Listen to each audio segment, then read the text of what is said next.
తో పెట్టిస్తాడు, ఆ పార్ట్నర్తో పెట్టిస్తాడు. మంగళగిరిలో నారా లోకేష్ నామినేషన్ దాఖలు చేశారు. భారీగా తరలివచ్చిన టీడీపీ కార్యకర్తలు, అభిమానుల సమక్షంలో ఆయన నామినేషన్ వేశారు.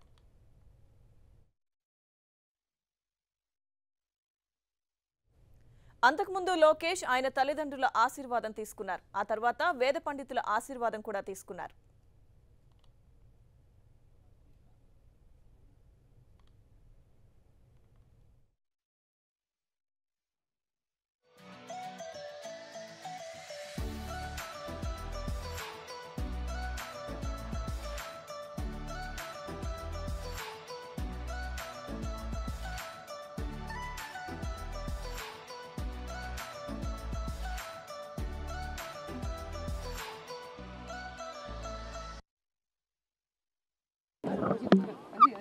నేను తెలుగుదేశం పార్టీ మంగళగిరి అభ్యర్థిగా నామినేషన్ వేస్తాం జరిగింది.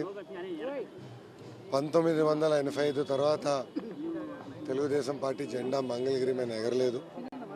నా లక్ష్యం ఒకటే, 2019 ఎన్నికలకి తూచా తప్పకుండా మంచి మెజారిటీతో తెలుగుదేశం పార్టీ జెండాని ఇక్కడ ఎగిరేయాలనేది ఒక లక్ష్యంతో నేను ముందరికెళ్తున్నా. మంగళగిరి ప్రజల్ని నేను చాలా వరకు కలుస్తాం జరిగింది. ఇంకా కలవాల్సిన అవసరం ఉంది. వాళ్ళ సమస్యలన్నీ తెలుసుకుంటున్నాను.